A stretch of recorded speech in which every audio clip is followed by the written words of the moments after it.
Donc Super. merci, tout d'abord aux organisateurs de m'avoir invité à vous donner cette communication aujourd'hui sur les centres nationaux de référence, pour les maladies rares en biologie clinique. Alors en guise d'introduction, je pense que ce qui pourrait être intéressant, c'est de se faire une représentation, de ces CNR en termes de mission et d'activité et je pense que si on devait choisir une image qui vraiment les représente, ça pourrait être celle-ci, un arbre avec ses ramifications. Pourquoi? Eh bien, parce que les CNR sont basés sur 2 piliers importants. D'une part, l'expertise multidisciplinaire avec des échanges entre experts et d'autre part, les collaborations internationales. Ici, vous avez une représentation des collaborations des CNR début 2019 dans le cadre du projet que je vais vous présenter aujourd'hui et ici fin 2020 et on voit que vraiment ce sont des réseaux qui se développent extrêmement vite. Alors aujourd'hui, au cours de cette présentation, eh bien, je vais vous expliquer un peu d'où ils viennent, quel est leur statut actuel et quelles sont les perspectives pour les années à venir. Alors d'où vient-on? Eh bien, tout simplement d'une initiative européenne. Donc au début des années 2000, la Commission européenne s'intéresse de plus en plus à l'amélioration de la prise en charge des patients souffrant de maladies rares. Différentes communications ont lieu. En 2009, on voit des recommandations aux États membres pour développer des plans nationaux pour améliorer la prise en charge de ces patients. Et en 2013, eh bien, c'est le plan belge des maladies rares qui émerge. Il est composé, comme on peut le voir ici, de 4 domaines et celui qui va nous intéresser tout particulièrement aujourd'hui, eh bien, c'est le premier, axé sur le diagnostic et l'éducation du patient. Alors pourquoi est-il intéressant? Eh bien parce que son premier projet, l'action 1, eh bien elle est focalisée sur l'amélioration du diagnostic des maladies rares avec des tests non génétiques médicaux. Et en 2015, eh bien, l'INAMI avait mandaté l'Institut scientifique de santé publique pour ce projet et donc pour d'abord développer des financements pour les tests de biologie clinique qui étaient non remboursés et ensuite pour reconnaître des laboratoires de référence pour les analyses les plus spécialisées. Et moi, j'ai vraiment, travaillé, sur les tests non génétiques de biologie clinique dont je vais vous parler aujourd'hui. Alors, comment a-t-on débuté ce projet? Tout d'abord par une étude de faisabilité. L'Institut, de santé publique avait inventorié les analyses de biologie clinique prescrites dans le cadre de maladies rares et qui ne bénéficiaient pas ou très mal de conditions de remboursement. Fin 2015, on a vu aussi naître le groupe de travail maladies rares à la commission de biologie clinique et ces 2 entités, l'Institut de santé publique et le groupe de travail, eh bien, se sont penchés sur l'inventaire des maladies des analyses qui avaient été faites pour en sélectionner 64 prioritaires pour lesquelles des conditions de financement devaient absolument être, développées.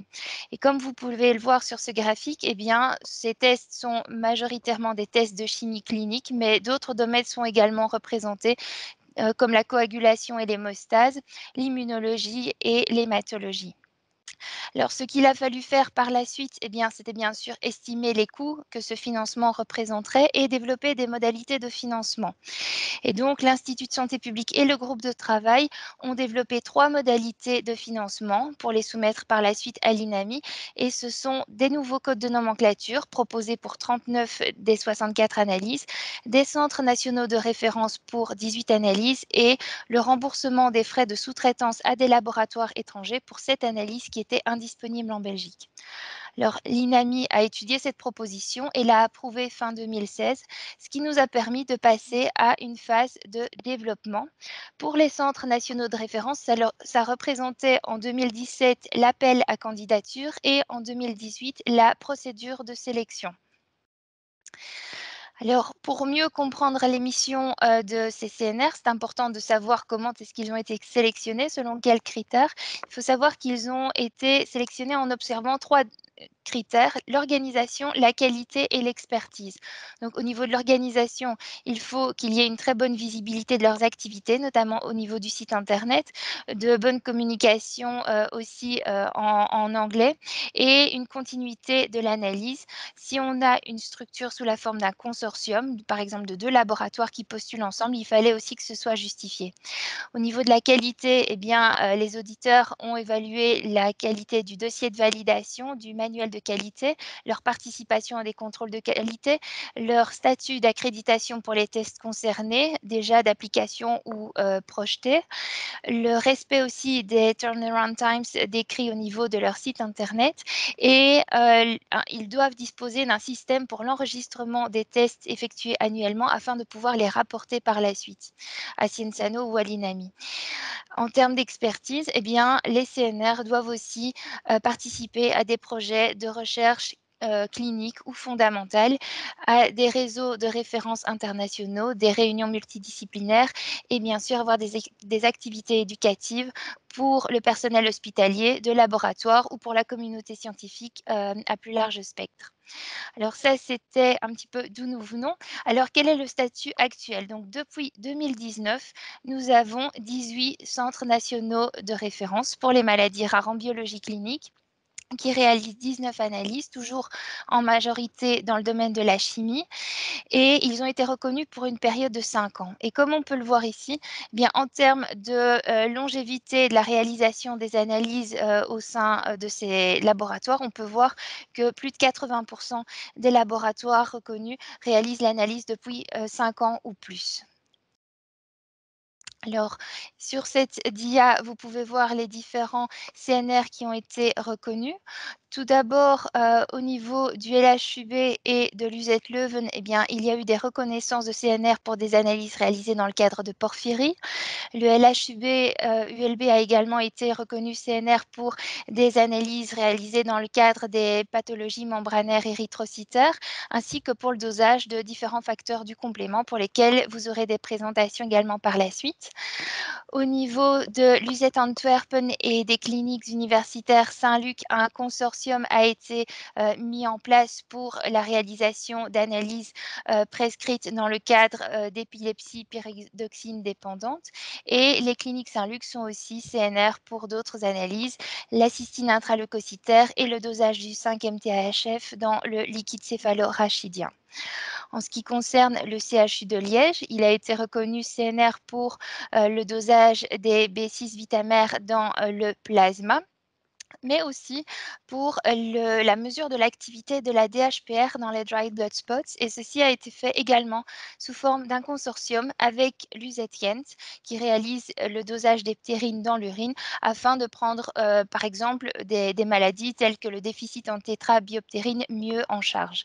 L'UZKent a également été reconnu CNR pour deux autres analyses, le dosage des plasma halogènes dans les globules rouges et le test de radiosensibilité cytogénique.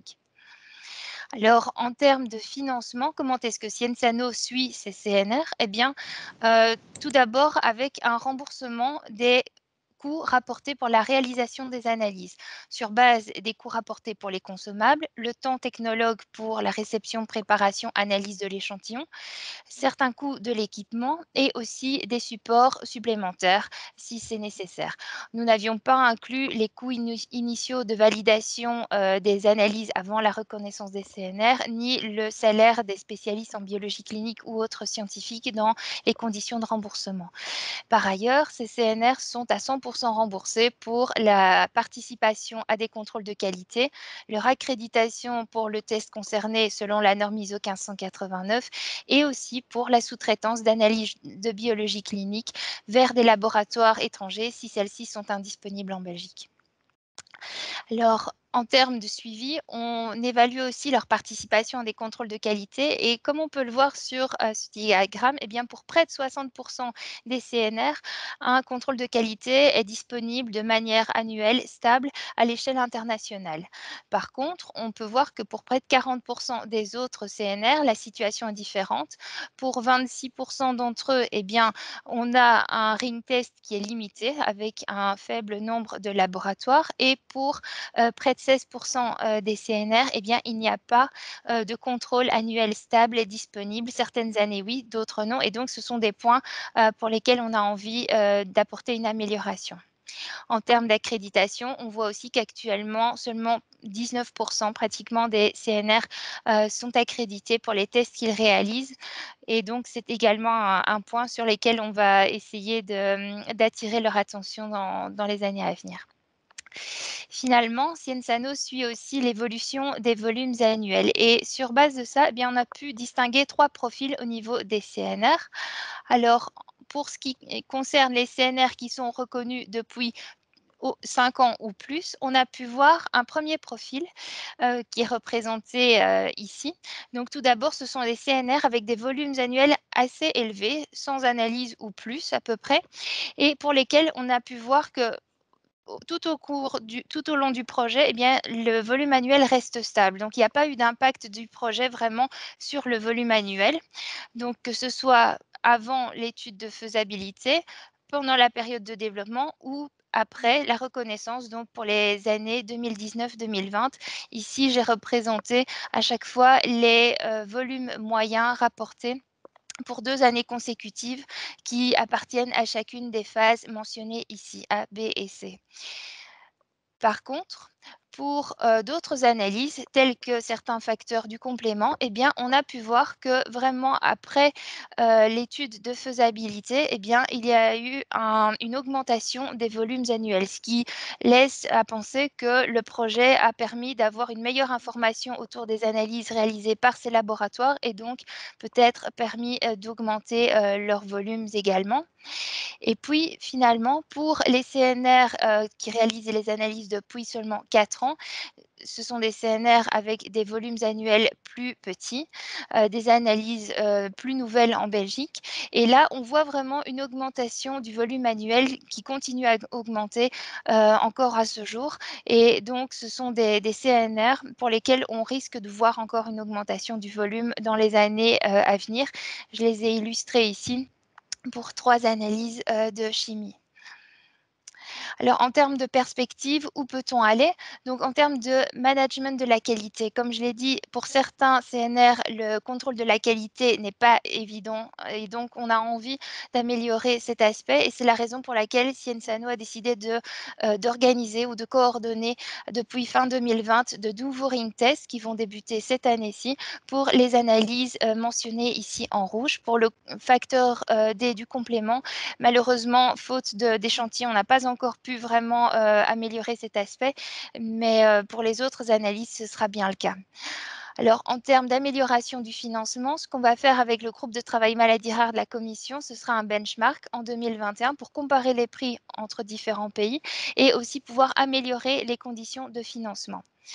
On va également essayer d'encourager les CNR à s'accréditer, heu, peut-être d'ici fin 2022 parce que un budget est disponible et donc ce serait vraiment dommage de ne pas l'utiliser et puis on va mieux les informer aussi par rapport au remboursement des tests indisponibles en Belgique parce qu'on voit également que pour cet aspect, eh bien, très peu du budget disponible est utilisé, à peine 10 alors qu'il y a vraiment moyen d'améliorer la prise en charge des patients à ce niveau-là. Alors au niveau interne à Cienzano, on va augmenter, la visibilité des CNR en développant davantage notre site internet et en fournissant directement des informations, reliées, au centre et à leur site, propre. Et finalement, un grand projet, ça va être également d'ici fin 2023 la publication d'un arrêté royal pour la reconnaissance, le financement et les missions des CNR maladies rares, tel que c'est le cas en microbiologie humaine. Et puis la dernière, grande étape qui va, débuter dans les mois et années à venir, ça va être un nouvel appel à candidature ouvert en 2022, qui va permettre de modifier si nécessaire ou d'étendre, le scope actuel des CNR. Donc pour cela, eh bien, actuellement, Cienzano collecte des données, des laboratoires belges de biologie clinique par rapport au développement nouveau d'analyse, si c'est le cas.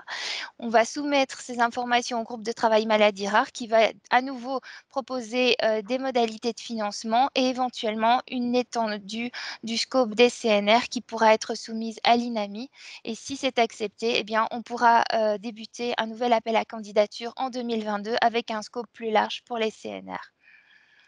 Voilà, donc ceci, clôt, mon ma présentation pour, une vue d'ensemble des CNR maladies rares en biologie clinique. Alors avant de la clôturer, j'aimerais bien sûr remercier le groupe de travail maladies rares qui travaille avec moi depuis plus de 5 ans maintenant, dans le cadre de ce projet, les CNR eux-mêmes pour tous les contacts réguliers qu'on a, ensemble, l'INAMI qui, finance ce projet et tous les collaborateurs étrangers qui ont accepté de participer au nouveau ring test. Parce que sans eux, bien sûr, ce serait très difficile de mener ce projet à bien et d'améliorer les réseaux maladies rares. Voilà.